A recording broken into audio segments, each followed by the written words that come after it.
Hi అండి, welcome to Annapurni talks. ఇవాళ వీడియోలో చాలా సింపుల్గా, చాలా టేస్టీగా, చాలా హెల్తీగా డ్రై ఫ్రూట్ ప్లమ్ కేక్ అయితే చేసుకుందామండి. పండగ ఏదైనా సరే మనకి ఎప్పుడు చేసుకోవాలనిపిస్తే, ఎప్పుడు తినాలనిపిస్తే అప్పుడు చిటికెలో చేసేసుకోవచ్చు. చాలా సింపుల్గా, చాలా చాలా టేస్టీగా కూడా ఉంటుంది. ఈ కేక్ని ఎలా చేసుకోవాలనేది ఇప్పుడైతే చూసేద్దామండి.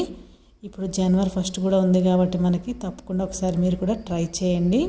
ఇప్పుడైతే దీనికోసం మనం ఆరెంజెస్ తీసుకోవాలి. ముందుగా ఆరెంజెస్ తీసుకొని నేను కట్ చేసుకొని పెట్టుకుంటున్నానండి. ఇవి కట్ చేసి పెట్టుకున్న తర్వాత ఒక ఆరెంజ్ తీసుకొని మనం గ్రేట్ చేసుకోవాలి. ఈ స్కిన్ ఏదైతే ఉందో దాన్ని ఇలా తురిమితే చక్కగా మనకి దీంట్లో ఉన్న ఫ్లేవర్స్ ఆ కేక్లోకి వస్తాయన్నమాట. చాలా టేస్టీగా ఉంటుంది. ఇలాగా చక్కగా తోలు ఏదైతే ఉందో దాన్ని మాత్రమే ఇలా తురుముకొని ఒక స్పూన్ తీసుకొని పక్కన పెట్టుకోవాలి. దాని తర్వాత ఈ ఆరెంజెస్ అన్నీ కూడా జ్యూస్ తీసుకొని వడకట్టేసి పక్కన పెట్టుకోవాలి. ఇప్పుడు ఈ జ్యూస్లో మనం డ్రై ఫ్రూట్స్ అన్నీ వేసుకోవాలి. ముందుగా జీడిపప్పు ముక్కలు వేస్తున్నానండి. దాని తర్వాత బాదం పప్పు వేసుకోవాలి. మీకు నచ్చిన డ్రై ఫ్రూట్స్ వేసుకోవచ్చు. తర్వాత కిస్మిస్, బ్లాక్ కిస్మిస్, అలానే వాల్నట్స్ అండి. ఇవి వాల్నట్స్ కూడా ముక్కలుగా చేసి వేసాను. అలానే పిస్తా పప్పులు కొంచెము, ఇవి tutti frutti orange and red colour, అలానే గ్రీన్ కలర్ కూడా వేసాను. ఇవి చెర్రీస్ అండి. చెర్రీస్ కూడా కట్ చేసుకొని వేసుకుంటే కేక్ తినేటప్పుడు చాలా బాగుంటుంది. ఇవన్నీ కూడా ఈ జ్యూస్లో కలిపేసి నానబెట్టేసుకొని పక్కన పెట్టుకోవాలి. ఓవర్ నైట్ నానబెట్టుకోవచ్చు, లేదా 3-4 అవర్స్ ముందు కూడా నానబెట్టుకోవచ్చు. ఇది పక్కన పెట్టుకున్న తర్వాత ఒక మిక్సీ జార్ తీసుకొని దాల్చిన చెక్క ఒక 2 ఇంచులు, అలానే లవంగాలు ఒక 4, ఇలాచి ఒక 4 వేసుకొని చిన్న జాజికాయ ముక్క వేసుకోండి. పౌడర్ ఉంటే పౌడర్ వేసుకోండి. ఒక స్పూన్ షుగర్ వేసుకొని మెత్తగా పౌడర్ చేసుకొని పక్కన పెట్టుకోండి.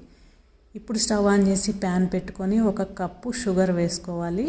వేసుకొని కలుపుకుంటూ ఇలా దీన్ని క్యారమిల్ లాగా మనం చేసుకోవాలన్నమాట. స్లోగా ఇది కరిగిపోతూ ఉంటుంది. వాటర్ అనేది వేయనవసరం లేదు. ఇది కరిగేంత వరకు చక్కగా ఈ విధంగా కరిగిన తర్వాత ఒక 1/2 కప్పు వాటర్ కొద్ది కొద్దిగా పోసుకుంటూ కలుపుకోవాలి. దీన్ని క్యారమిల్ లాగా మనం చేసుకోవాలన్నమాట. చక్కగా ఇది క్యారమిల్ చూసారు కదా, ఇలా అయిపోతుంది. ఈ విధంగా చేసుకుని పక్కన దించుకున్న తర్వాత ఒక పెద్ద స్పూను బటర్ వేసాను నేను. ఈ బటర్ కూడా దీంట్లో కలుపుకొని చల్లారేంత వరకు పక్కన పెట్టుకోవాలి. మీరు వైట్ షుగర్ అన్నా వాడచ్చు, బ్రౌన్ షుగర్ అన్నా వాడచ్చు, ఏదైనా వాడుకోవచ్చు. ఇప్పుడైతే క్యారమిల్ పక్కన పెట్టిన తర్వాత ఒక బౌల్ తీసుకొని జల్లెడ పెట్టేసుకొని పిండి వేసుకుంటున్నాను నేను.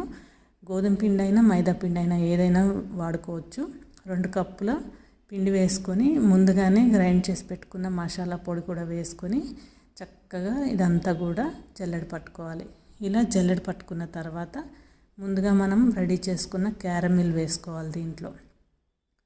ఇదంతా వేసిన తర్వాత ఒక 1/2 స్పూను వెనీలా ఎసెన్స్ కూడా వేసుకోవాలి. మంచి స్మెల్ కోసం వెనీలా ఎసెన్స్ వేసుకొని ఒక 1/2 చెంచా ఇదంతా కూడా బాగా కలుపుకోవాలి. ఒకే డైరెక్షన్లో మంచిగా ఈ విధంగా కలుపుకోవాలి. ఇది కలిసిన తర్వాత దీంట్లో మనం ముందుగానే ఆరెంజ్ పీల్ అనేది తీసి పెట్టుకున్నాం కదా, అది కూడా వేసేసుకోవాలి. ఇది వేసుకున్న తర్వాత మనం నానపెట్టుకున్న డ్రై ఫ్రూట్స్ జ్యూస్తో సహా వేసేసుకోవాలి. ఇదంతా వేసుకొని చక్కగా కలుపుకోవాలి. ఈ జ్యూసు క్యారమిల్తోనే కలుపుకోవాలి. మనకి ఇంకా వాటర్ పడతాయి అనుకుంటే చాలా కొద్దిగా 1 స్పూన్ 2 స్పూన్ల వాటర్ అలా వేసుకుంటూ కలుపుకోవాలి తప్ప ఒకేసారి ఎక్కువ పోస్తే పాడైపోతుంది. చూశారు కదా, ఈ విధంగా చక్కగా కలుపుకోవాలి. ఈ వీడియోలో చూపించే విధంగా 1-2 సార్లు చూసి మీరు కలుపుకోండి.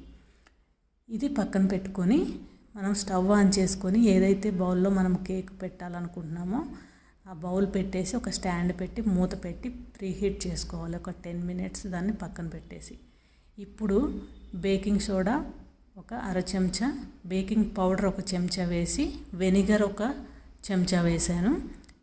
ఇదంతా కూడా వేసుకొని చక్కగా కలిపేసుకోవాలి. ఇది లాస్ట్లో మనం కేక్ పెట్టే ముందు వేసుకోవాలి.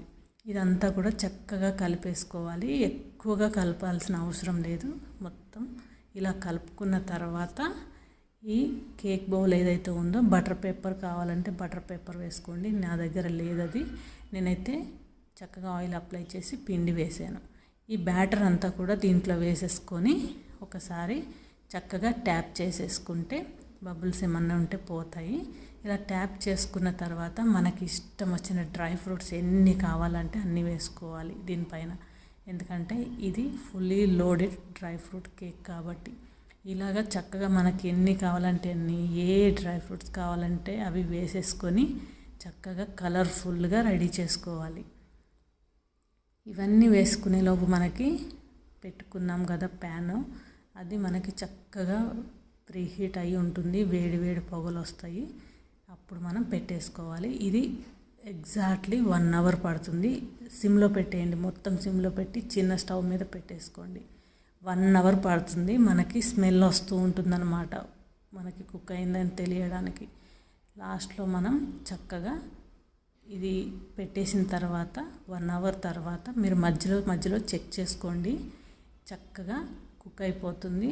మనం ఏదైనా స్టిక్ ఒకటి తీసుకొని ఇలాగా చెక్ చేసుకుంటే కేక్ అయితే మనకి రెడీ అయిపోతుందండి. చాలా టేస్టీగా ఉండే ఈ కేక్ని మీరు కూడా చేసుకోండి. అలానే లైక్ చేయండి.